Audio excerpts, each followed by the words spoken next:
धरती किसी एक जाति, धर्म या देश की माँ नहीं होती है। धरती उन सब की माँ है जो उस पे उगे हुए अनाज को ग्रहण कर रहे हैं।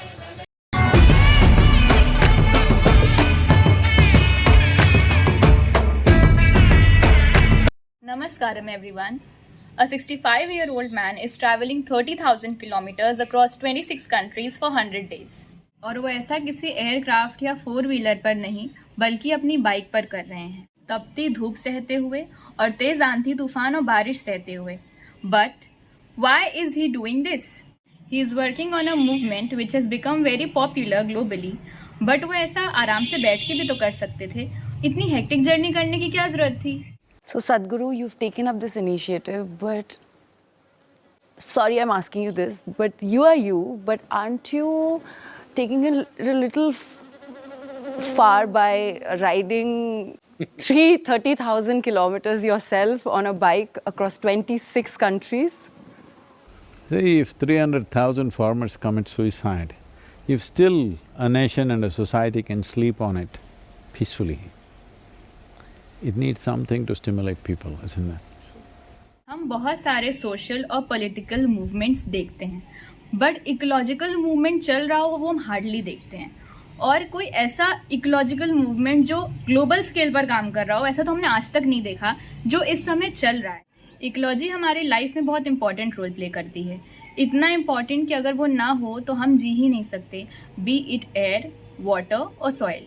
अब इसमें एयर और वाटर का काम प्रत्यक्ष होता है। हम एयर इनहेल कर रहे हैं और हमें ब्रीदिंग प्रोसेस पता है। हम पानी पी रहे हैं और पानी का शरीर में क्या फंक्शन है हमें ये भी पता है।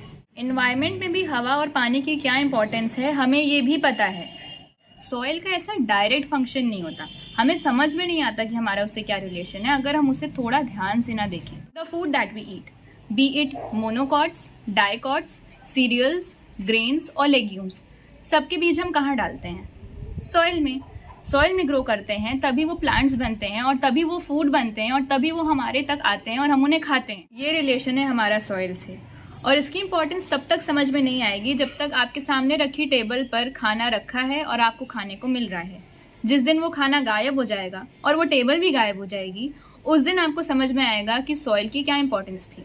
1943 में बंगाल में एक फेमन आई थी जिसके चलते लोगों को नाली से निकालकर चावल खाने पड़े थे। लास्ट 40 इयर्स में वर्ल्ड की 40% टॉप सॉइल खराब हो चुकी है, और अगर ऐसे ही चलता रहा तो 2050 तक हमारे पास भी यही नौबत आएगी कि हम नाली से निकाल कर खाएं। और इस बार नाली से चावल नहीं निकलेंगे, इस बार नाली से कचरा निकाल कर भी खाना पड़ सकता है। अब आप सोच रहे होंगे कि वर्ल्ड की सारी सॉइल का हम क्या कर सकते हैं। हमारे पास तो इतनी पावर नहीं है कि हम सारी सॉइल बचा सकें। सोशल मीडिया, जो कि हमारे लिए एक एंटरटेनमेंट प्लेटफॉर्म है, वो मात्र एंटरटेनमेंट प्लेटफॉर्म नहीं है बल्कि एक बहुत पावरफुल टूल है अपनी बातों को स्ट्रेंजर्स तक पहुंचाने का। जब हम घर में या किसी रूम पर बैठकर बात कर रहे होते हैं तो हमें पता है कि हम एक लिमिटेड ऑडियंस से इंटरेक्ट कर रहे हैं, बट जब हम सोशल मीडिया पे कुछ पोस्ट करते हैं तो हमें भी नहीं पता होता कि वो कितनी दूर तक जाएगा और किस किस तक पहुँचेगा। बस हमें इसी पावर का इस्तेमाल करना है। दुनिया को अभी ये पता भी नहीं है कि सॉइल खराब हो रही है, ये भी एक इशू है। हमें दुनिया तक बस ये पहुंचाना है कि सॉइल खराब हो रही है, ये एक इशू है। ग्राउंड लेवल पे सदगुरु एक्ट कर रहे हैं। वो 26 कंट्रीज अपनी बाइक से सिर्फ घूमने नहीं निकले हैं, वो वहाँ की गवर्नमेंट से अग्रीमेंट साइन करवाने निकले हैं कि वो भी सेफ सॉइल मूवमेंट के प्रति अपना योगदान दें। और अच्छी बात यह है कि हर कंट्री की सिर्फ गवर्नमेंट ही नहीं बल्कि वहाँ की पब्लिक भी बहुत अवेयर हो रही है इस मूवमेंट को लेकर। अब एज कॉन्शियस बीइंग्स ये हमारी ड्यूटी है कि हम इस मैसेज को दूसरों तक पहुँचाएं। आपको अपने इंस्टाग्राम पे या व्हाट्सएप पे या किसी भी सोशल मीडिया हैंडल पे ये पोस्ट शेयर करना है कि सेफ सॉइल जैसे मूवमेंट को आप भी हमारे साथ मिलकर सपोर्ट करें।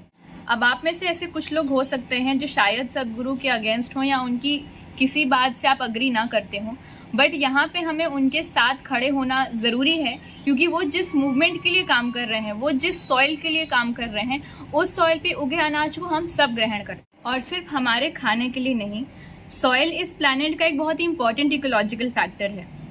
एज ह्यूमन बीइंग्स हमारा अपने एनवायरनमेंट के प्रति हमेशा नेगेटिव कंट्रीब्यूशन रहा है। बाकी जितने दूसरे स्पीशीज़ हैं उनका कंट्रीब्यूशन पॉजिटिव होता है हमारे प्लैनेट के लिए, लेकिन हमारा सिर्फ नेगेटिव होता है। और इसका सबसे बड़ा सबूत हमें तब मिला था जब कोविड के टाइम पे लॉकडाउन लगा था और सारे इंसानों के अपने घर पे कैद होते ही एनवायरनमेंट अपने आप इतना ज़्यादा साफ और इतना ज़्यादा सुंदर हो गया था कि ये चीज़ साफ साफ समझ में आ गई थी कि उसे गंदा करने वाले कौन हैं।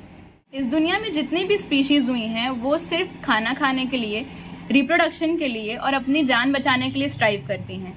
एक ह्यूमंस है जिनके पास एक ऐसा ब्रेन है जो उसको इस्तेमाल करके इस प्लेनेट पे काफ़ी कंस्ट्रक्टिव चेंजेस ला सकता था, बट अनफॉर्चुनेटली सबसे ज़्यादा डिस्ट्रक्टिव चेंजेस हम ही लेकर आए हैं। अब ये टाइम है कि हम इस मूवमेंट के थ्रू अपनी सॉइल, अपनी मदर के लिए कुछ करें। और हाँ, धरती किसी एक जाति, धर्म या देश की माँ नहीं होती है। धरती उन सब की माँ है जो उस पे उगे हुए अनाज को ग्रहण कर रहे हैं। इसलिए stand for soil, speak up for soil, save soil, let's make it happen.